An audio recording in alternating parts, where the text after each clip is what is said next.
Watch the same man walk into the same building 6 times. Same shirt. Same walk. Same quiet good morning to the same front desk. But something invisible changes each time he badges in, and it has nothing to do with him. It's the number on his contract, and the number is doing the talking before he opens his mouth. Because here's the thing nobody says out loud on your first day. To the company, you are not a person. You are a line item. You are a number in a spreadsheet that someone who has never met you scrolls past on a Tuesday. And your salary isn't just what they pay you, it's the category they filed you under. It tells the machine what kind of line item you are, a cost to shrink, a risk to watch, or a thing they cannot afford to lose. Same man, same chair, 6 salaries. And at every single one, the company is running a different piece of math about you. Not the way your paycheck reads it, the way the person 3 floors up reads it, the one who signs the budget and has never learned your name. Because that person decides what happens to your chair, and they decide it entirely from the category, never from the man sitting in it. Let's read the ledger the way they read it. The first number is $31,000 a year, $15 an hour. He clocks in on an app. The app decided his schedule. The app can undecide it. On the company ledger, he is filed under one word, labor, not his labor. Labor, the raw material, priced by the pound, the same way they price cardboard and electricity. When they look at his number, they are not asking, how do we grow him? They are asking, how do we spend less on this? He is measured against a replacement he has never met, the next application in the stack, who will do the same job for the same 15, starting Monday. That is the quiet cruelty of the bottom rung. It isn't that they dislike you, it's that they've done the math, and the math says you are interchangeable. Interchangeable is a category, and it follows you everywhere. It's why the schedule changes without warning. It's why the raise is 30 cents.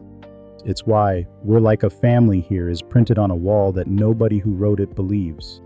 He isn't underpaid because he's failing. He's underpaid because of what he is on the ledger, a cost. Then you do not grow a cost.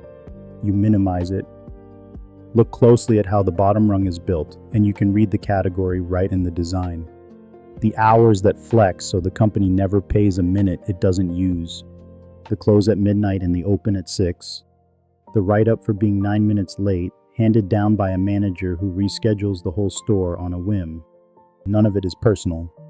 All of it is simply what you do to a cost you are trying to shrink. The first job at the bottom is not to work harder inside the category. It's to become a different category. The number becomes 45,000. Salaried now. A desk. A title with a hopeful word in it, like coordinator or associate.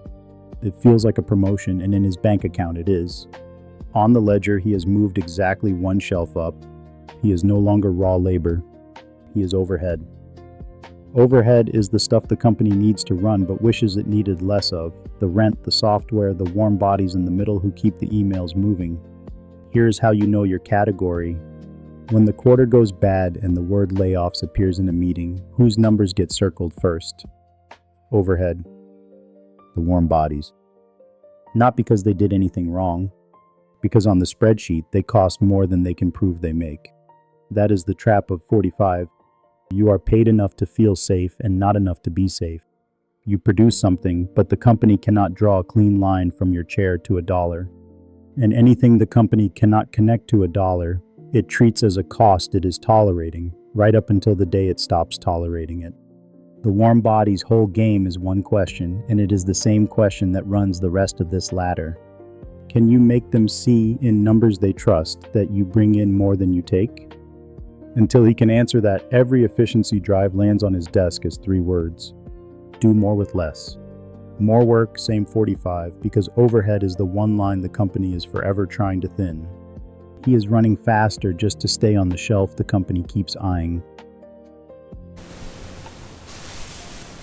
75,000. And something on the ledger finally flips. For the first time, the number next to his name is smaller than the number he generates. He costs 75. He is tied clearly to work worth more than 75. He has crossed the line every employer secretly draws down the middle of the company, the line between the people who cost money and the people who make it. Now he is a contributor, and contributors get a strange new experience. They get noticed. A manager learns his name for a good reason. He gets pulled into the meeting instead of hearing about it after. When he's out sick, something actually slows down, and people feel it. This is the first rung where the company's math about you turns friendly. They are no longer asking, how do we spend less on him?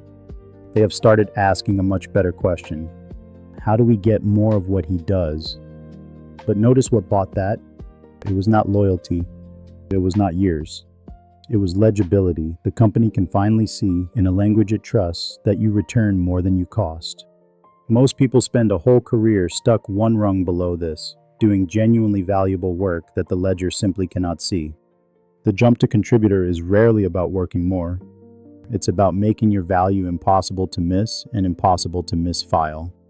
The people who make that jump usually did one unglamorous thing. They started keeping receipts. The revenue their project touched, the hours their fix saved, the client who renewed because of them. Not bragging, bookkeeping. They handed the ledger the exact numbers it needed to file them on the profitable side of the line, instead of praying someone upstairs would connect the dots on their behalf. 130,000, and the company's math about him quietly inverts. Below this rung, the company measures what you cost. At this rung, for the first time, it starts measuring what it would cost to lose you. That is a different universe. He is now an asset, a thing the company owns the output of and is afraid to drop. You can feel the exact moment you become an asset, because the company starts behaving like someone protecting an investment. The counteroffer appears the day you mention leaving. The retention bonus shows up. Someone senior takes you to lunch just to check in. None of that is affection. It is a balance sheet flinching. They have run the number on your replacement, the recruiter fees, the 6 months of ramp, the projects that stall, the knowledge that walks out the door in your head, and that number scares them. For the first time, the fear is pointed the other way. Below you feared them. Here, a little they fear you. But read the fine print on the asset, because it's the whole reason this ladder has 2 more rungs. An asset is still something the company owns. Valued, protected, insured, and owned. They are not afraid of losing you, the person. They are afraid of losing you, the output. You are the most expensive line item on the page. You are still a line item. And ownership, when it belongs to somebody else, has a quiet cost you feel at exactly this rung. The most valuable thing about him, the map of how everything really works, the one he carries around in his head, belongs, on paper, to them. He rents it back to them every morning for a very good salary. Valuable, yes. His, not quite.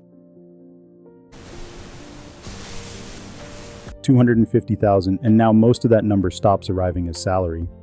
This is the rung where the shape of the money changes, and the shape is the whole message. Equity, stock, a share of the thing itself. Watch what the company just did.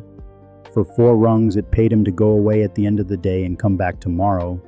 Now it is handing him a slice of the ledger he used to be filed inside. Because the company has learned something expensive. You cannot pay a person enough salary to think like an owner. Salary buys hours.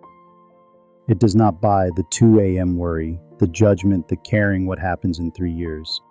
Only ownership buys that.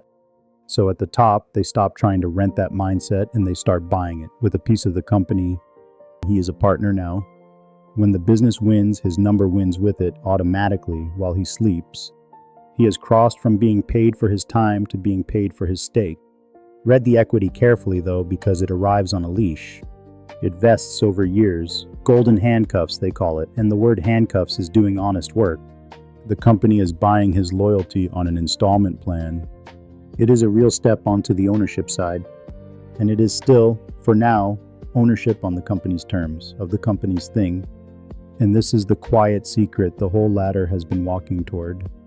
The people at the top are not simply paid more for the same kind of work. They are paid a different kind of money. They stopped being a line item on the ledger and started owning a piece of the ledger. The last rung doesn't have a salary at all. because the last rung is the person the ledger belongs to, the founder, the owner. The name over the door or on the cap table or on the deed. He is not filed under any category because he is the one who files everyone else. He does not get a number. He sets the numbers. And here is what he understands that the man at 31,000 could not yet see. Every rung below him is measured by what it costs. Only his rung is measured by what it's worth. The employee sells hours and hopes for a raise. The owner builds a thing that pays him whether he shows up or not. The business, the shares, the rental, the catalog, the piece of something that earns while he sleeps. This does not require a corner office or a $130,000 salary. The line cook who opens one taco truck he owns has stepped onto this rung. The nurse who buys one small rental has a toe on it. The size is not the point. The side of the ledger is the point. Because you can climb the salary ladder your entire life, rung by rung, raise by raise, and every rung from 31,000 to 250 is still on the same side of the page. The side that gets measured. The side that gets circled when the quarter goes bad. And crossing to the other side is smaller than it sounds. It rarely begins with quitting. It begins with a single owned thing, bought on the side of a paycheck, one rental, one small stake, one weekend product that sells while you sleep. The first dollar that arrives without you trading an hour for it is the quietest, most important raise you will ever get. Because it doesn't come from the ledger. It comes from a ledger that is finally yours. The name over the door is on the other side. So walk back down the ladder with me one time. 31,000, a cost. 45 overhead. 75 a contributor. 130 an asset. 250 to partner. And then the name. 6 salaries, 6 categories. One quiet, uncomfortable lesson. A raise moves your number. It does not move your category. You can spend 30 years becoming the most expensive line item in the building and still be a line item, still be the thing that gets protected in good years and circled in bad ones, still be something the company owns the output of. The jump that actually changes what you are is not the jump from 45 to 75. It's the jump off the ladder entirely, from earning to owning, from being a number on someone's ledger to keeping a ledger of your own. And you do not have to leap the whole way today. You just have to know which direction the real move is, so that every raise you win from here buys you a little more of the other side. The extra income becomes the down payment on something you own. The bonus becomes the shares. The gap between what you earn and what you spend becomes the truck, the rental, the stake. That is the whole game. Not to be paid more inside the box. To slowly, deliberately buy your way out of it. The company will always see you as a line item. Your job is to make sure it's not the only ledger with your name on it. Start absurdly small if you have to. One automatic transfer into something you own on the very day the paycheck lands, before your lifestyle gets a vote. Let the box keep paying you. Just make sure a little of what it pays quietly buys you out. Count it quietly.